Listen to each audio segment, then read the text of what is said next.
Let's talk about tangents. If you remember SOHCAHTOA, we remember that tangent, TOA, is opposite over adjacent in a right triangle. That's that ratio. We've already worked with sine, opposite over hypotenuse, and cosine, opposite over adjacent, right? So this is defining the ratio between the opposite side compared to the adjacent side. So in this case, tangent would be bigger because the opposite side is bigger compared to the adjacent side. And in this case, tangent would be smaller because the opposite side is smaller compared to the adjacent side if we're using the base angle as the reference angle. So what kind of graphical shape does this create is the question. So how would we graph this? So what we should think about is our unit circle. And we know that sine represents y, the y value in the unit circle, and cosine represents x. So if I pick a random reference angle and I go out to the unit circle, I know that my cosine value is x and my sine value is y, and then that creates a point on the circle, right? So if tangent is opposite over adjacent, right? If tangent is opposite over adjacent, then another way of thinking about that, or at least in the unit circle, would be that it's just sine over cosine, right? Tan theta equals sine theta opposite over cosine theta adjacent, right? So what we should think about is what this is going to happen to this fraction as we move around the unit circle, right?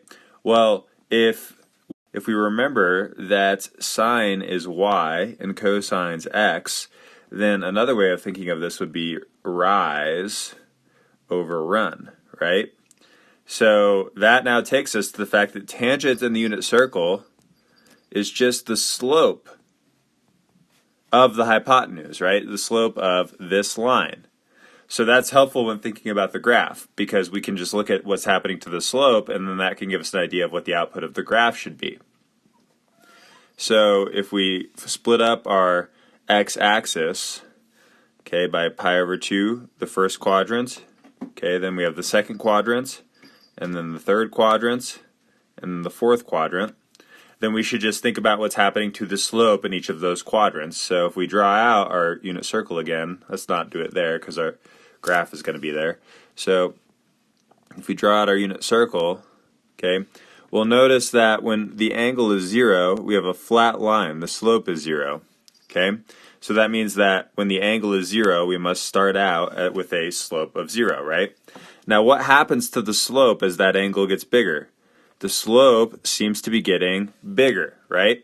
Until it hits here at pi over 2, where it's vertical, and a vertical slope is undefined.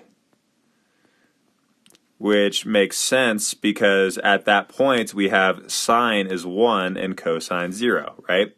So that means we have a vertical asymptote at pi over 2. And then what happens before that? Well, before that we have a slope that is defined and it's just very steep and big, right? So we're going to approach a bigger and bigger slope, and it's just going to approach a slope of infinity until we hit an undefined slope of infinity, okay? So then now what happens over here is that it's still steep, but now in the second quadrant we have our slope is negative. Slope is negative in this quadrant. And a negative value that is also large would be like it's approaching negative infinity, right? We were just at an undefined slope of infinity, so now we're on this side of the vertical asymptote, and we have a big negative slope. And then that negative slope is approaching a slope of another slope of 0 at pi, right? So we just came from a big infinite slope to a slope of 0, and then it's still small, it's still really close to 0 in the third quadrant, right? But now it's a positive slope again. It's a positive sloping line, and then again at 3 pi over 2 we're going to hit another undefined spot, right? It's going to be, in this case, negative 1 over 0, right? And so it's undefined again, but approaching a large positive slope. So we have another vertical asymptote at 3 pi over 2, and then we just shoot off to infinity, right? So this pattern is just going to increase, but we can, repeat, but we can just see it again here. Okay, now the slope is negative and big again, so we start back down here. and then it's negative, and it's approaching a slope of 0 again, right? So now we're just going to be negative, and we're going to approach a slope of 0. And then if we continue to go around the unit circle, this pattern is going to keep repeating, right? We're going to keep having these negative infinity slope to 0 to positive infinity, negative infinity slope to 0 to positive infinity. And it's just going to keep repeating, okay? So that is our graph from 0 to 2 pi and conceptually explained, okay? Now, how do we find actual ratios? Well, it's sine over cosine, right? So if I want to find tangent of pi over 6, well, that's just going to be sine of pi over 6 over cosine of pi over 6, okay? By now, I'm starting to have these values fresh in my head, so I know sine of pi over 6 is 1/2, cosine of pi over 6 is square root 3 over 2, okay? We have 1 over 2 over square root 3 over 2, so we can just cancel these 2's, right? We can cancel those to get 1 over root 3. If you are uncomfortable with what I just did, then let's explain it. So if we divide by a fraction, our quote-unquote trick is to copy the numerator and then multiply instead of dividing, and then we're going to multiply by the reciprocal, so 2 over root 3, and then, yeah, the 2's cancel, and we get 1 over root 3. And then if we want to get the radical out of the denominator, we can multiply by root 3 over root 3, which is not going to change what the number is. It's just going to kind of restructure it, so we get root 3 over 3. Okay, 1 over root 3 is the same as root 3 over 3. All right, if we do sine of pi over 3 divided by cosine of pi over 3, okay, sine of pi over 3 is root 3 over 2, cosine of pi over 3 is 1/2.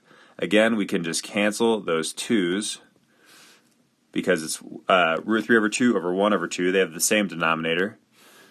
And that just gives us root 3 over 1, which is root 3. So that is tangent of pi over 3.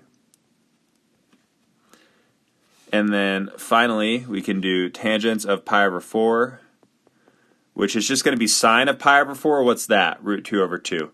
Okay, cosine of pi over 4, what's that? Root 2 over 2. Okay, so then root 2 over 2, root 2 over 2, then we are just left with 1.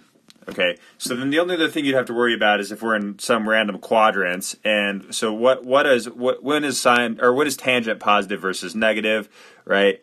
Well, remember, in the first quadrant, sine is positive divided by cosine being positive, which means tangents being positive, okay? In the second quadrant, sine is positive, but cosine is negative, which results in tangent being negative, right? In the third quadrant, they're both negative, which is going to cancel and result in tangents being positive. And then in the fourth quadrant, sine is negative, cosine is positive, so then that's going to result in tangent being negative, right? So this leads to this mnemonic that you probably learned where all three of those functions are positive, okay? And then students, okay, only sine is positive in this quadrant because we have positive divided by cosine being negative, which makes tangent negative. Down here, sine and cosine are both negative, but they cancel out to make tangent positive. So all students take, and then in this quadrant, only cosine, the x value is positive, so we'll say calculus. All students take calculus. That's one way you could maybe memorize where each of the functions are positive versus negative, or you can just conceptually think about it.